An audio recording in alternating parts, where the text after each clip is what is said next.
responsables de la DMK, que sont M. Gérard Diossou et Mme Brigitte Adjamabo Johnson.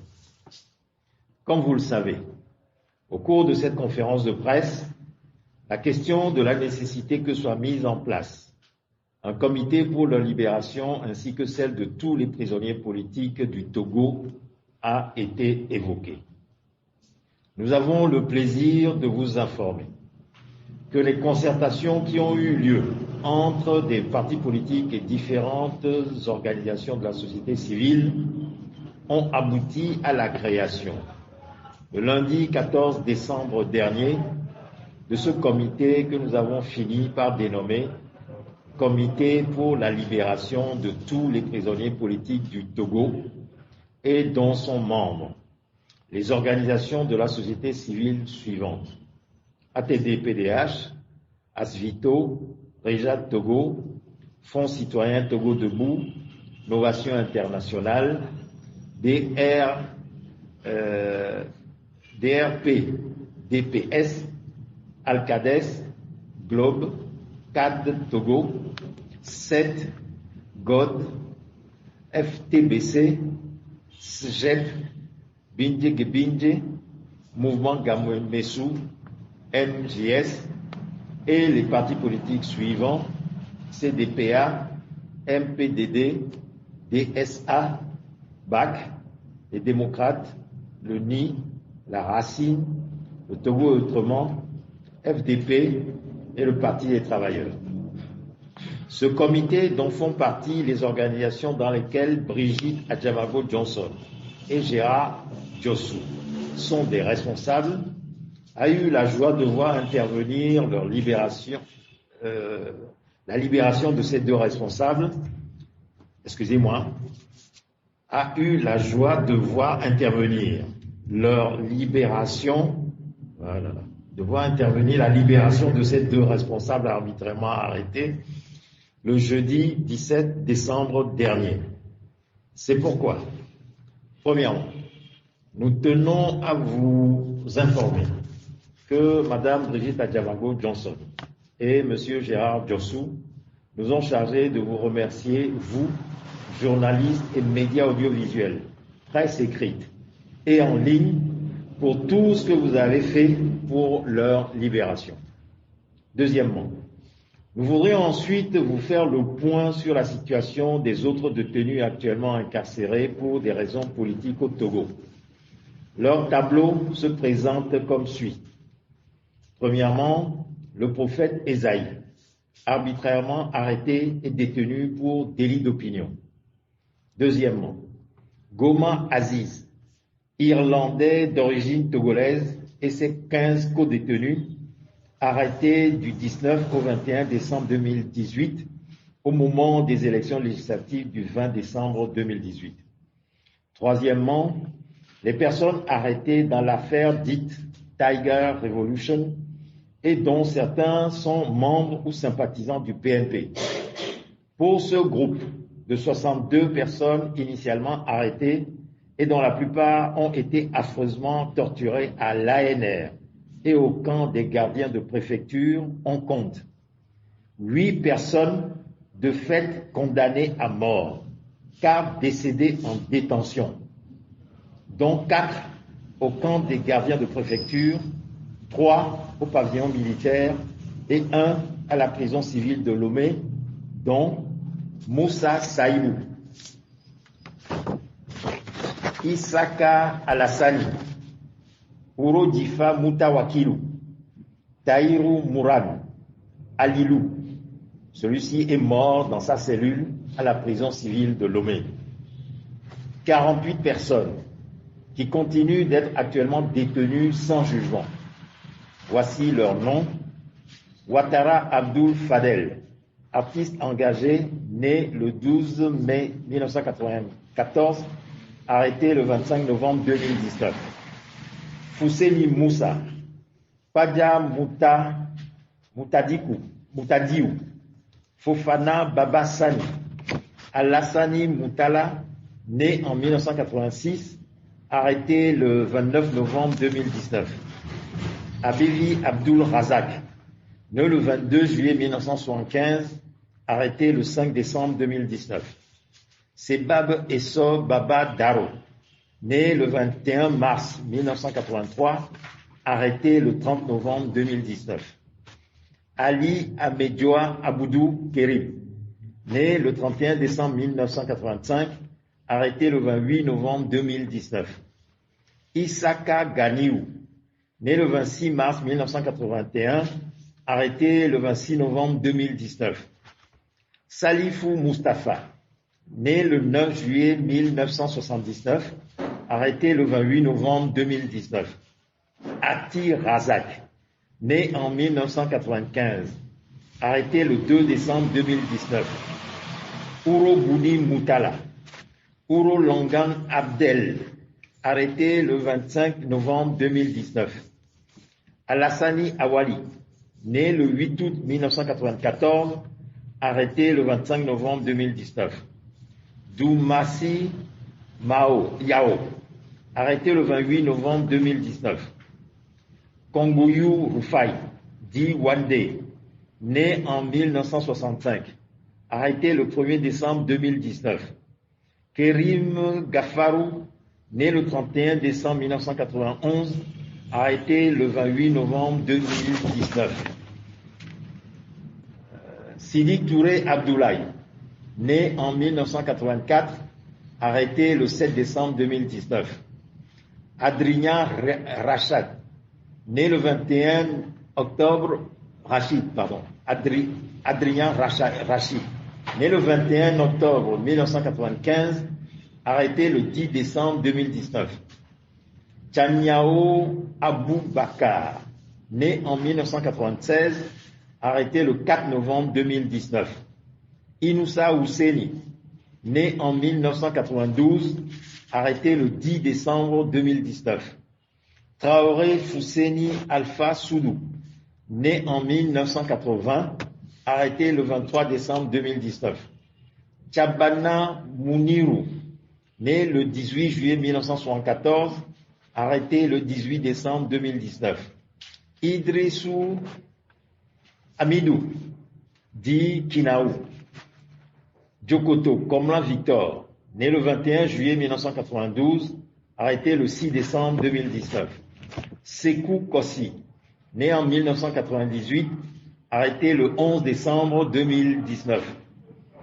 Kalambani Afissou, né le 31 décembre 1993, arrêté le 26 novembre 2019.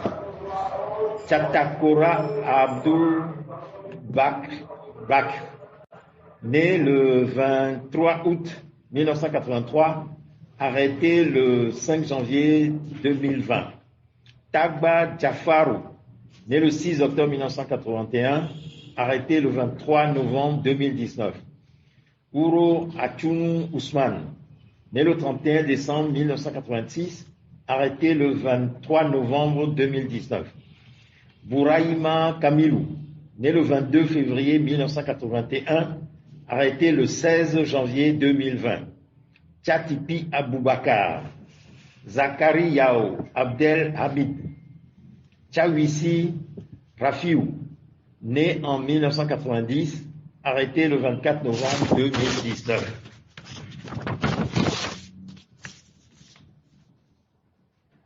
Aboubakar Nazif, né le 6 juillet 1986, arrêté le 28 novembre 2019. Azuma Foudou, né le 10 juillet 1981, arrêté le 5 décembre 2019. Ouro Nyao Bassirou, né le 28 septembre 1990, arrêté le 3 décembre 2019. Agopa Ezi, né le 7 janvier 1973, arrêté le 4 décembre 2019. Dima Massaoulou, né en 1982, arrêté le 3 décembre 2019. Keliba Amadou Kassimou, né le 4 avril 1975, arrêté le 6 décembre 2019. Boubakari Gawilou, né en 1981, arrêté le 6 décembre 2019. Il y a Zahimi Kassimou, arrêté le 24 novembre 2019. Adam Abdul Manaf, né en 1978, arrêté le 4 février 2020. Koriko Nouridini, arrêté le 31 décembre 2019. Ouro Mo Abdou Rahim, né en 1977, arrêté le 5 février 2020.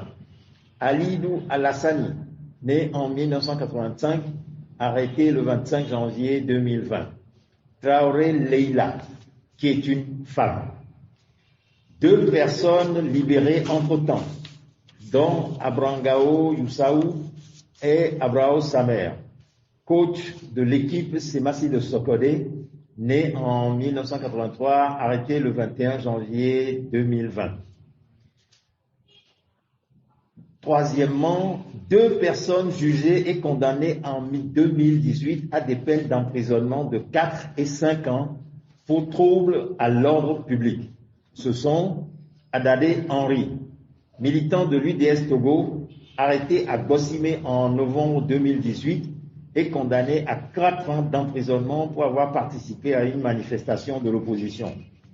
Anoumou Charles, sans affiliation politique, arrêté à Agoué en décembre 2018 et condamné à 5 ans d'emprisonnement pour avoir participé à une manifestation de l'opposition.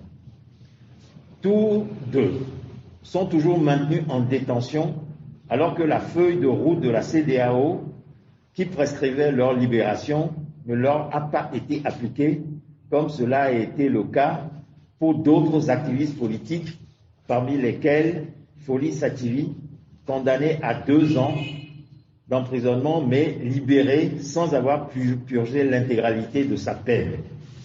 Nous exigeons la libération inconditionnelle et immédiate de tous ces prisonniers politiques, car arbitrairement arrêtés et détenus pour des raisons politiques. En 3e point, nous voudrions enfin saisir l'occasion de cette conférence de presse pour lancer un cri d'alarme sur le niveau inquiétant qu'atteint aujourd'hui l'instrumentalisation de la justice togolaise et appeler l'opinion publique à travers vous, journalistes, à la mobilisation pour enrayer cette dérive de cette importante institution qui porte gravement atteinte aux droits des citoyens. Cela à travers la remise en cause de la règle intangible de la séparation des 3 pouvoirs, exécutif, législatif et judiciaire, qui est à la base de toute république et donc de tout état de droit. Nous citerons, à titre d'illustration, ces quelques manifestations de cette dérive à la lumière des affaires suivantes. Premièrement, l'arrestation arbitraire de Gérard Djossou et Brigitte Adjabango Johnson. Deuxièmement, l'arrestation arbitraire du prophète Esaïe pour cause d'un délit d'opinion qui devient une affaire pénale. Troisièmement, l'impunité couvrant tous les cas d'assassinat par les forces de l'ordre, notamment ceux d'enfants lâchement tués, affaires criminelles pour lesquelles soit la justice ouvre une enquête qu'elle ne ferme jamais, sans qu'on sache jusqu'à ce jour où en est la procédure, ou refuse de s'autosaisir. C'est le cas de l'assassinat du jeune Moufilou, l'assassinat de Jojo Zoumeke, l'assassinat de Rachat Agrian Maman, l'assassinat d'Abdoulaye Yakoubou, l'assassinat de Mohamed, l'assassinat de Dodji à Adakwame lors du couvre-feu, l'assassinat du colonel Bitala Madjoulba, la disparition de Faré Djaoué, gendarme disparu à Kara en août 2020, que le régime prétend qu'il a déserté, ce que démontre sa famille, sur laquelle s'exercent des pressions pour la réduire au silence, etc. Pourtant, la même justice fait preuve d'un zèle incompréhensible à se saisir des dossiers qui lui sont désignés par le pouvoir politique et mettant en cause les adversaires du régime en place, auxquels on empêche l'expression de toute voix dissidente au moyen d'accusations fantaisistes à toute occasion. Interdiction de réunions, de meetings et de manifestations, répression à l'occasion des élections, etc. Quatrièmement, affaire dite du Petrolgate. Cinquièmement, affaire de l'incendie criminel des grands marchés de Lomé et de Car. Sixièmement, plainte déposée par les organisations de défense des droits de l'homme sur les massacres de 2005 et jamais instruite jusqu'à ce jour, malgré le paiement de la caution exigée, alors que le juge d'Atapamé, qui voulait s'occuper de ce dossier, a été muté sur Lomé. Nous appelons fermement à ce que cesse cette instrumentalisation de la justice contre laquelle nous sommes désormais déterminés à mener une campagne systématique de dénonciation. Et nous vous invitons, mesdames et messieurs les journalistes, à poursuivre les recherches et investigations de votre côté sur tous ces dossiers pour dénoncer tous ces cas d'instrumentalisation de la justice qui bafouent les droits des citoyens togolais. D'avance, merci.